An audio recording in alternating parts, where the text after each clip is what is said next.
Après la salle de bain, après les toilettes, et avant la cave ou le grenier, place cette semaine à une nouvelle pièce de la maison dans Blow Up, la cuisine. Car des cuisines au cinéma, il y en a. Des cuisines spacieuses donc, ou des cuisines plus modestes, des cuisines propres ou des cuisines sales, des cuisines d'hier ou des cuisines de demain, des cuisines familiales ou des cuisines industrielles et même très industrielles, bref, des cuisines au cinéma en veux-tu en voilà, de quoi bien évidemment faire un petit point sur la question. Alors commençons par les cuisines de restaurant, où l'on prépare évidemment beaucoup de plats différents, par exemple des pizzas chez Spike Lee, des nouilles chez Juzo Itami, du couscous chez Abdelatif Kechiche, des pâtisseries chez Wes Anderson, ou encore des hamburgers chez les frères Farrell.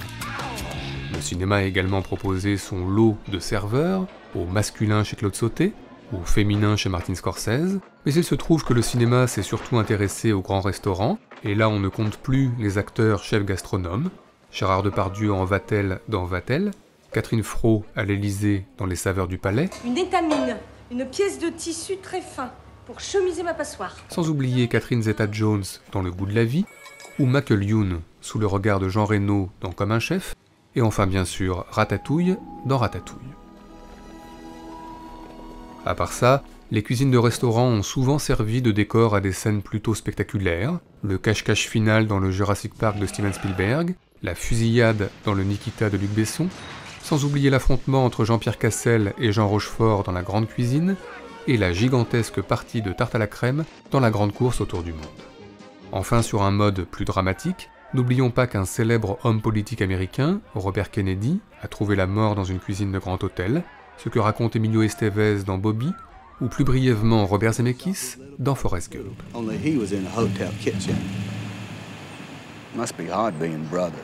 Mais encore, eh bien les cuisines privées, domestiques, très présentes au cinéma, ne serait-ce que dans Cuisine et Dépendance, un film qui se déroule exclusivement dans une cuisine.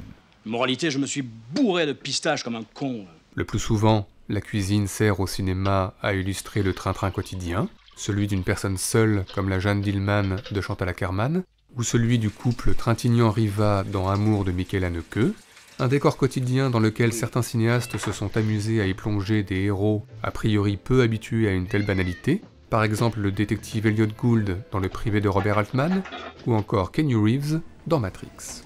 You're the Oracle? Bingo.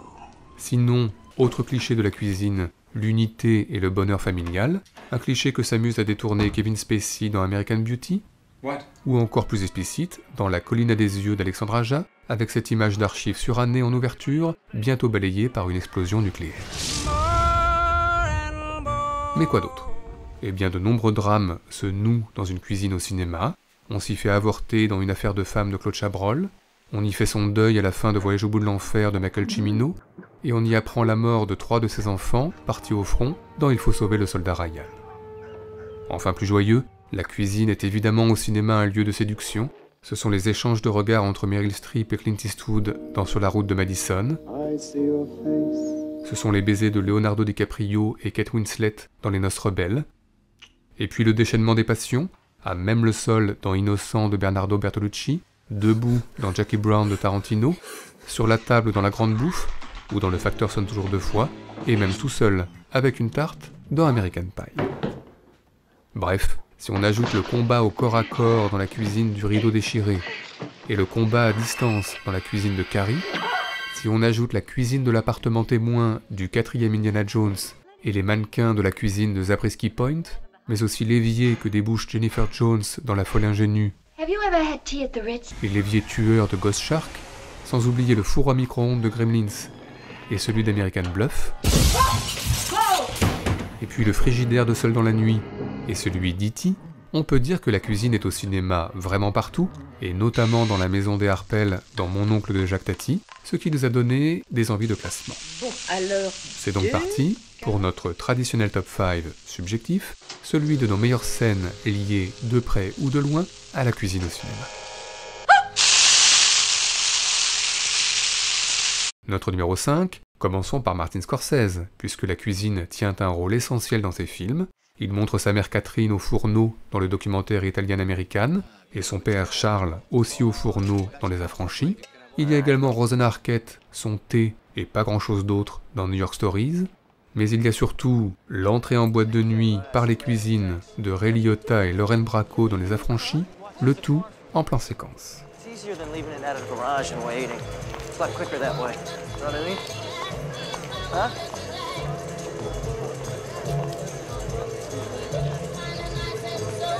I like going this way. It's better than waiting in line.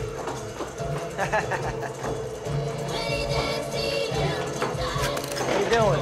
Good, good. What's up? There you go.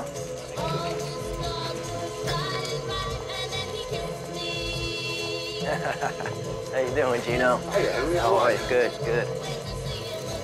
Hey, good. Every time I come here, every time you two. Don't you work?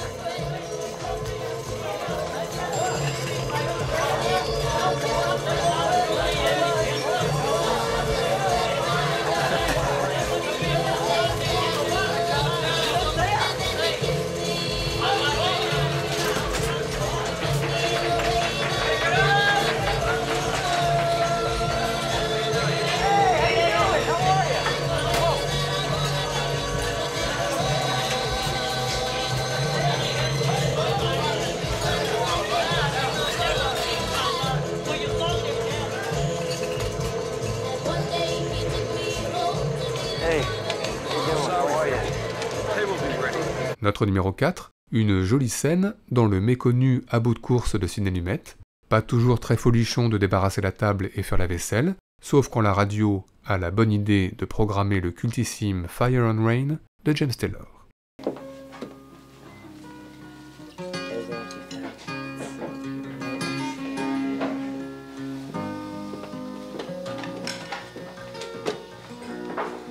Just yesterday morning, they let me know you were gone.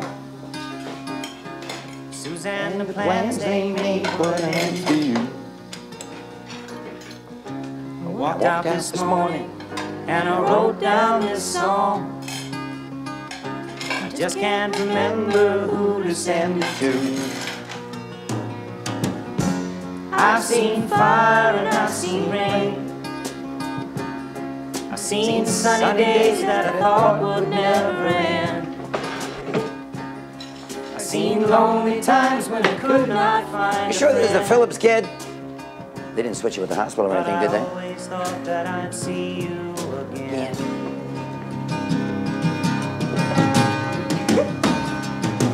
Won't you look down upon me, Jesus? You gotta help me make a stand. Just got to see me through another day. My body's aching and my time is at hand. I won't make it any other way. Notre numéro 3 commence par une question. Pourquoi la cuisine est-elle pour nous immanquablement associée au I Put a Spell on You de Screaming Jay Hawkins? Eh bien parce que nous avons vu Strangers in Paradise de Jim Jarmusch.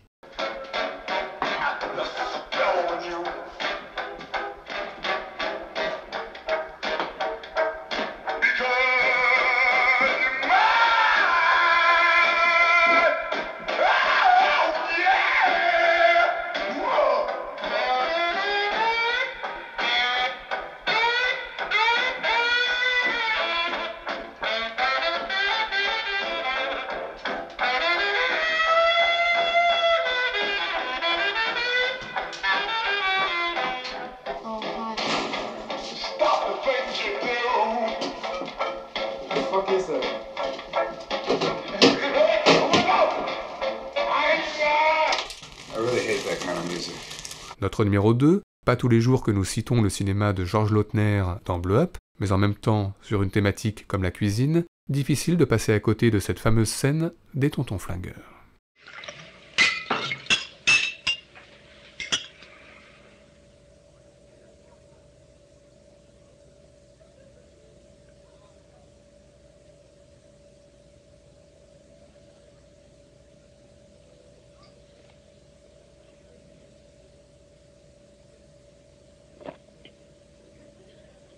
Connaître.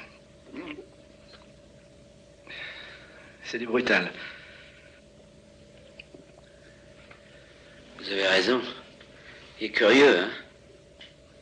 J'ai connu une polonaise qu'on prenait au petit déjeuner.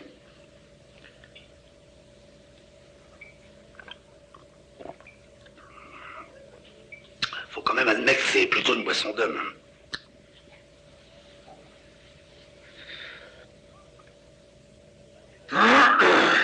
Enfin, notre numéro 1, de nombreux cinéastes ont filmé l'acte même de cuisiner. Pedro Almodovar dans Femme au bord de la crise de nerfs, Steven Spielberg dans Munich, ou encore Johnny To dans le générique de Vengeance. Mais finalement, celui qui a le mieux filmé la cuisine, en tous les cas pour nous, Tsui Hark dans Le Festin chinois.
Wow, 好鹹啊！